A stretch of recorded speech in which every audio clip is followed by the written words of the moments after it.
right, today we're jumping into a huge topic, the Middle Ages. We're talking about 1,000 years of history here.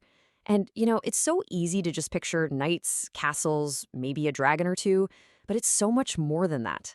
This is a story about what happens when a world collapses, how it gets reinvented, and how the foundations for our modern world were actually laid. So let's dive in. So, first things first, let's get our bearings. Look at this timeline. We're not talking about a couple of centuries. We're talking about a millennium. 1,000 years. It all kicks off with the fall of the Western Roman Empire, right? And it doesn't really end until Columbus sails to the Americas, which is pretty much the dawn of the modern age. And in between, wow, you've got empires rising and falling, you've got this whole system of feudalism taking hold, and you even have the very first universities popping up. This is a huge, messy, complex period that you just can't slap a single label on. And that really gets us to the big question, doesn't it? The one we're here to unpack. We've all heard the phrase, the Dark Ages. It sounds pretty bleak, but was it really? Was this whole millennium just a time of ignorance, of stagnation? Or is that just a lazy stereotype? Well, let's dig into it and see what was really going on. Okay, so to really get the Middle Ages, you first have to understand what happened right before it. You have to understand what was lost. When the Western Roman Empire collapsed back in 476 AD, it wasn't just a change of government. It was like a bomb went off. It completely shattered a way of life and left this enormous power vacuum. Everything was up for grabs. And I mean, look at this. This really shows you just how dramatic that change was. On one side, you've got the Roman world, totally centralized, full of big cities, connected by huge trade routes. And then, poof. On the other side, you've got the early medieval world. It's broken up, it's mostly rural, it's all about farming. That central power? Gone. It's replaced by a bunch of local lords. This wasn't just a new boss in charge. This was society being completely rewired from the ground up. So, with Rome gone, who steps in to fill that void? Well, a few big players start to emerge. You get these Germanic kingdoms forming in the West, what the Romans called barbarians, and they start mixing their own ways with old Roman laws and, crucially, with Christianity. Over in the East, the Byzantine Empire is still going strong, kind of keeping that Roman flame alive. And then a brand new civilization, Islam, rises and expands all across the Mediterranean. It's a totally new map. And for a little while, you even get this guy, Charlemagne, who tries to bring it all back together, creating this massive Frankish empire, a real throwback to the good old days of Rome. Right, so you've got no central government. And on top of that, you've got new waves of invaders, Vikings, Magyars, you name it.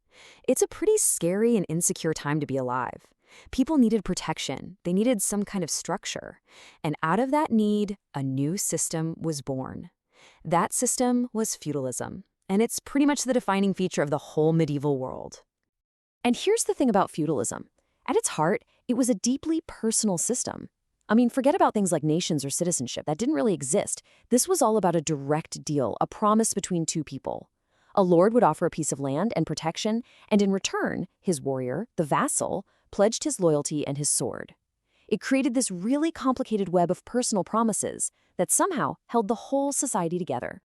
And this wasn't some backroom handshake deal either, no. This was a big public ceremony. It had two main parts. First, you have what's called homage. The vassal literally kneels before his lord and swears an oath of loyalty. It's a very dramatic, personal moment.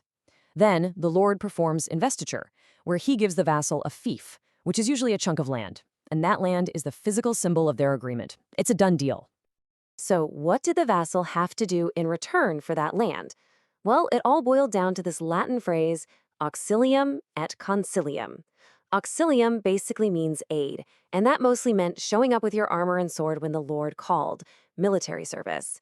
And consilium means counsel, giving political advice, being part of his court.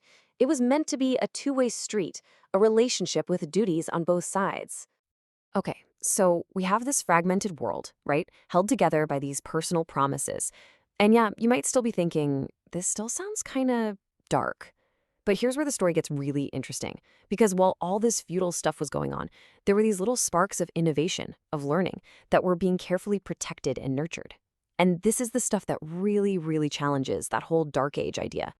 You just have to know where to look. And when you do, you find these amazing little islands of civilization. Think about the monasteries. The monks in there weren't just praying all day. They were the librarians of the ancient world, meticulously copying old manuscripts, saving knowledge from being lost forever. They were even innovating in farming and, yeah, brewing beer. And at the same time, you've got cities, they called them burgs, starting to grow again, usually around castles or trade crossroads. And in these towns, you've got artisans and merchants forming these powerful groups called guilds, basically building a whole new economy. And if you want proof of the ambition, the genius of this era, just look at the cathedrals. This quote really nails it. These weren't just churches. The great Gothic cathedrals are some of the most incredible works of architecture ever. They were these massive, soaring feats of engineering and art, almost like prayers made out of stone and glass. They're a stunning testament to what people in this period could achieve. And that innovation wasn't just in architecture. Get this. This era gave us something we still have today, something incredibly important, the university. Yup, institutions in places like Bologna, Oxford, Paris, they were founded back then. And they had a real curriculum, the 7 liberal arts. You'd start with grammar, logic, and rhetoric, then move on to geometry, astronomy, arithmetic, and music. And after all that, you could specialize in law or medicine or theology. I mean, come on, does that sound like a dark age to you? They were literally building the foundation for modern education. So we've seen this really complex picture, right? Feudal bonds on one hand, and these incredible bursts of civilization on the other. But what was it like for the average person? How did all this fit together? Well, the best way to understand it is to look at the social pyramid, and it was very rigid. This chart pretty much sums up the medieval worldview. They saw society as having 3 main groups, or orders. You had those who fight, that's your nobility, your knights. You had those who pray, the clergy, from priests all the way up to bishops. And then you had those who work, which was basically everyone else, the peasantry.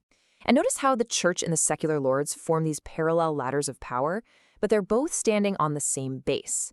For almost everyone, the life you were born into was the life you were going to lead, period. And we need to be really clear about something. That bottom layer of the pyramid, the people who worked, that wasn't just some chunk of the population. We're talking about almost everyone. An incredible 90% of the people were peasants. Their work, their labor, was literally holding up the entire system. Now, a lot of these peasants were what you call serfs, and this is a really key distinction to make. A serf was not a slave. You couldn't be bought and sold like a piece of property, but you weren't free either. Not really. You were legally tied to the land you worked. If the land was sold, you went with it. Your labor, for the most part, belonged to the lord. So that leaves us with this huge contradiction, right?